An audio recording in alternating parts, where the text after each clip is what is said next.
Today's video, we're going to be looking at a few things, and I want to run through the rush, and I do want to run through the endless mode. But right now, I want to show you something that I actually noticed over in the Guardians, and that is when you go over to this little tab, there is an affinity tab. Now, looking in here, you can see we do have a lot of legendary heroes. We have a lot of our epic heroes in here, but we also do have some of our completely basic heroes in here. Now, of course, this is going to increase your stats. You can see right in here where some of our blue heroes that are not collected, if you get them, you are actually going to pick up some bonuses in here, which of course are going to essentially build your heroes up much higher because of these bonuses. And of course, looking at the collections, if I have both of them acquired, it unlocks it. But then looking at the 5 stars I have right here on grind, that gives me 5 of 10, which means I need another hero that is the other 5 stars. And then of course, the highest enlightenment, if I get to a 15, and some of these are actually up to, I believe, a 20. So it is a very high build on some of these when you start getting them out considerably. Right here is like 4 of 20. Since I have 4 of my stars right down here, both of these heroes are going to have to possess 10 stars to essentially build those up. So again, that's something to keep in mind when it comes to what you're getting in here. So Rush, real quick, this is the new boss. Now, some things to note with this boss specifically is looking at the abilities. Number 1, there is a 10-second silence. That is right. 10-second silence on this hero, which means a lot of your healers are ineffective. A lot of shielding works incredibly well, but if you get silence, there's not going to be any healing. Then, of course, there is a dizzy, so there is a crowd control aspect. And then, of course, the lower an enemy HP, which, of course, is us, the more damage they receive. That is right. And then, of course, the rampage. Each time a certain amount of health is lost, the caster's stats will increase, which means you want to make sure that you're trying not to lose health, but you are still going to be losing some health. Now, of course, we do have 3 Focus Guardians in here that are going to give you a plus 5%. And I want to try this out, and I saved this for the video because we got a new hero. That's right, guys. We did get Leah in here, so I did pick up a copy of Leah. And then, of course, we are going to take Flix in here. Flix does have 3 different heals, which I'm hoping is going to make a big difference in here, that we can push it just a little bit further. And, of course, looking at my heroes, guys, the tier level of gear is taking forever. If you're like me and you're going in here and you're starting to finally get, a higher level gear, we have struggled a lot when it has come to gear, and it's kind of sad, but right now, a majority of the gear, I'm missing a ton of the gear, and right there, Leah goes down really quick, because again, looking at the build here, and I don't know if these are effective heroes, Cyrus is still up, but overall, without the shielding aspect, without the healing aspect, they're actually going to get burned down. And as you can see, this boss is doing a lot of damage. Even right there being silenced, our highest record was 50. I feel like I'm going to have to change up some of this team to really maximize the damage in here. And of course, I want to make sure every single time that you're coming into the rush, that you're finishing out the daily mission. Now, again, I'm going to have to look at my heroes. I'm going to have to see exactly who we can get and really build up a little bit further. And I didn't even know the Dread Power was still on here. That is absolutely detrimental on my part. Make sure your Dread Power is not in there. Now, looking at the endless mode, I like that Requiem. This is really cool. Now, looking at the levels, so I can go high, I can go expert. Now, if you look, it says recommended Guardian level 125. I have 1 single Guardian at this point that is over 100, which means I would probably rather stay at the high level, because I have 80 to 100 is about my 5 Guardians. Now, of course, when you start looking at your build, you can take multiple Guardians into battle. However, if you're like me, you don't have enough scrolls at all to level up any of your Guardians, which means to even have a 6th, 7th, or 8th Guardian that is on the same level as your primary Guardians, it is really more beneficial to actually have those 5 primary Guardians at a much higher level than having 6, 7, and 8, again, kind of leveled up. Now, of course, all Guardians and enemy defense is increased by 10%, and then attack, defense, HP for Soulless Guardians is decreased by 15%, which unfortunately we do have some of those in this mode. So again, I'm going to go in there and I'm going to make sure it is turned on high. That is going to give us a 400 point bonus. Now, in addition, right here, you can see that we are getting a score for running our heroes. I have not run this with the new hero that we got. And then, of course, I feel like I might need a warrior or a different take, maybe a crowd control hero in here to really get the effectiveness and the full effectiveness of this. Now, of course, the command order we are also running to get some more endless points. We have been farming this up like crazy, and I want to go through here because I want to show you what kind of buffs and debuffs we're getting. So runes, rare runes, we're going to get a lot of. I do the basic buff. Attack and defense is increased by 5%. that is going to offset a little bit of the debuff that we are getting in some of the heroes in here. And these, you can see the battles that are in here. All Guardians have a curse in here. You can see they're going to seal some resistance. Either one at this point that you really get into, you can go ahead and build out. Now, of course, being on a higher level, this is going to be a much faster run.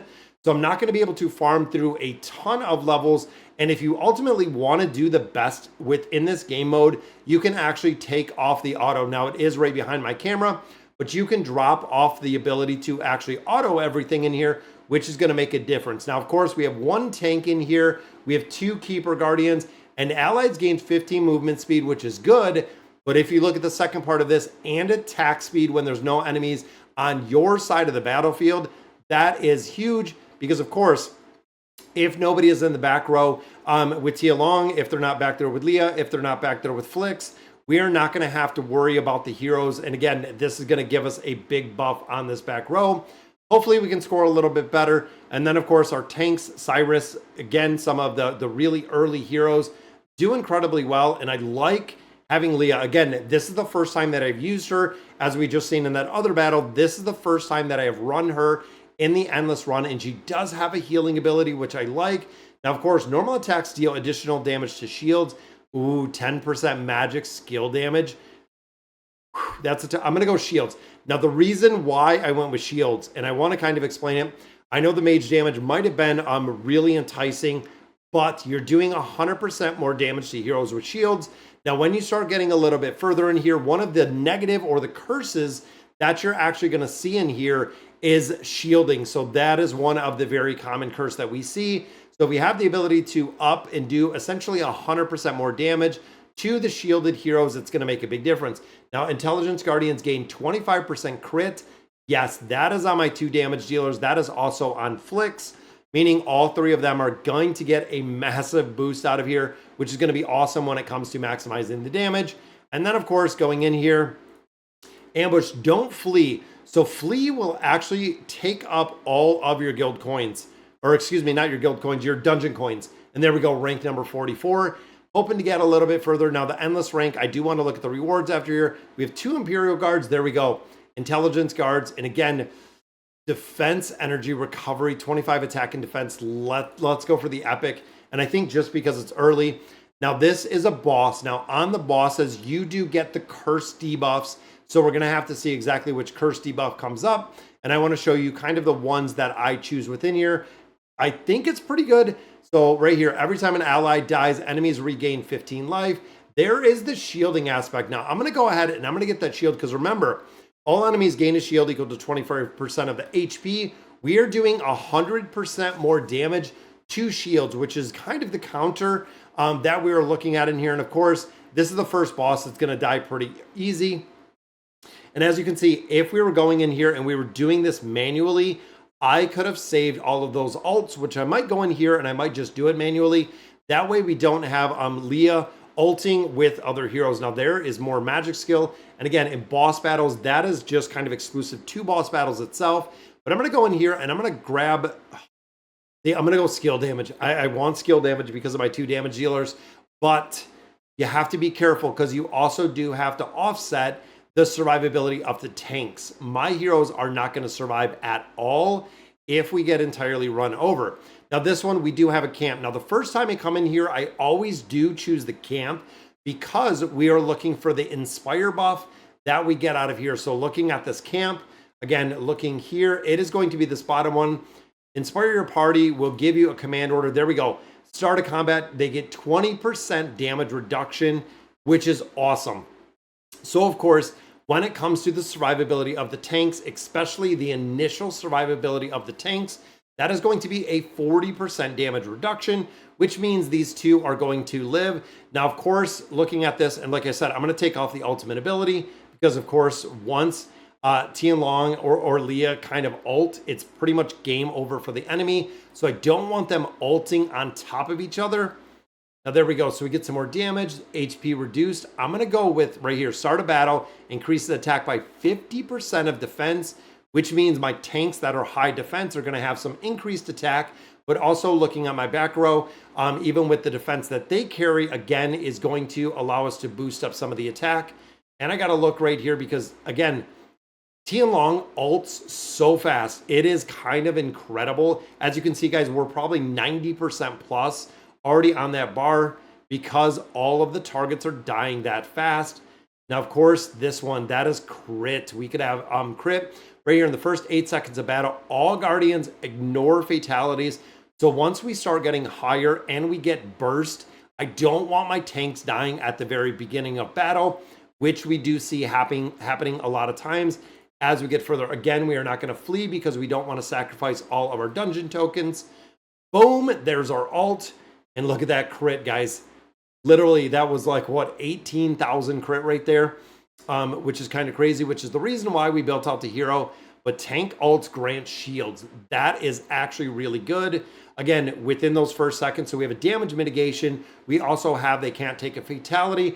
And if the tank's ult, we're also going to have a shielding aspect. So pretty good. Now, of course, another cursed rune right here. Let's see what we roll. Cannot use the ults, crit, and then no longer able to get dungeon coins. See, the dungeon coins I feel like are bad because we can get a lot of those, but I don't like the inability to ult for 10 seconds. Now, of course, when you start getting higher damage, we do not want to increase crit by 50%. I'm going to go dungeon coins. And I feel like even if we're not spending our dungeon coins, this might make a difference. So there is Starfall. Now, this is the first time kind of seeing it, but just wrecked every target. Now, of course, guys, the enemy, the boss is only on 72, but that is rank up to 39. Now, I know 39 isn't true because it's not imperative to everybody in the game. Reduce enemy healing by 25%. When you start getting higher into some of these levels, especially at this mode, the healing can overtake the damage that you're doing, which is really a big thing. Now, of course, looking at our treasure, boom, we'll pop up, open a chest, getting some more of our endless coins. Now, the camp I've already done. We could pull a rune out of here. I'm going to go with the Mist of Fate. This, of course, can be kind of random because you don't know what kind of room it is. A lot of times it's a fight, which I'm okay if we have another one, which it is. It's just a Dreadmire fight. There we go. And we don't want to flee because, again, we don't want to use all of our tokens in there. And I'm going to save Flix's ultimate. Now, again, the reason being, if we need some heals, I know Flix is ready to go, but there is 38. I feel like we can make a lot more progression in here. We're doing pretty good. So Keeper Guardians, skill damage. Wow, guys, they are buffing Leah and Tianlong. That is huge with the damage we're going to be putting out. Again, now at this point, I feel like we're going to have to throw in some of the survivability aspect. And even here, if we do the shield, boom, there we go. And look at the AoE damage that Tianlong puts out. There is rank 37, which of course, starting to get 8 more coins right there, a lot more. So tank, alt, Keeper Guardians, and then charming the enemy. Now the charms are huge. I do love the absolute charms because what happens in this case is the 2 front row enemies, and you'll actually notice it right off the bat here. These 2 frontline enemies will have a little heart above them, and they'll attack each other. There we go. So they are literally just attacking each other right off there. And of course, since they are shielded, we have the 100% additional damage to the shielded enemies. This is where you start stacking all of these runes, guys. HP recovery and attack. We could do Redeemer Guardian. I'm going to go boss battles. Boss battles. Try to get survival because, of course, boss battles are a little bit tougher.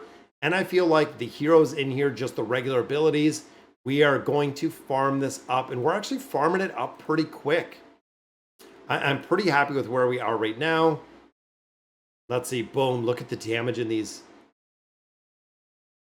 Wow. You start buffing up these mages, and it is just insane. It is insane.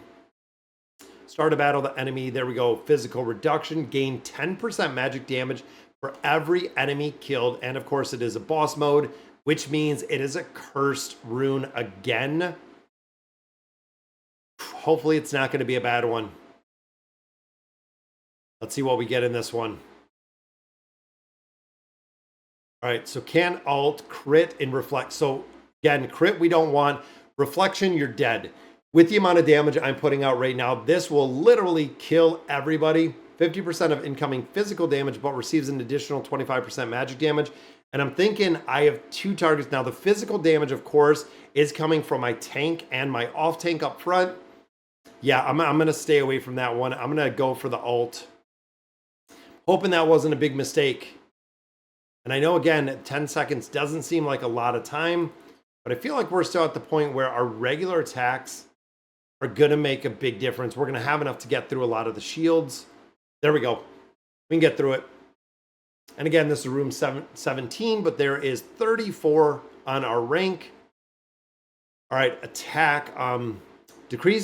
Deals increased damage to the lower HP. So that is going to be a very big finisher. So as the enemy HP falls, that is going to do more damage to those enemies. And of course, this is going to be a couple more endless tokens out of here. There we go, another 15 right there. Treasure. Now, if we do a treasure, we'll get attacked. If we do a camp, we'll pick up a rune. I've noticed every time we do the treasure, it doesn't take us to a treasure room. For whatever reason, it actually takes us to another battle, which we do not want. But of course, the camp is going to yield us one free rune, which, there we go, plus 5% area damage. I will take some area damage in here. There is 33. Wonder if we can get into the 30s. I'm hoping maybe we can get into the 30s. Now, of course, the enemies are getting a lot stronger at this point, and we can't ult at the beginning.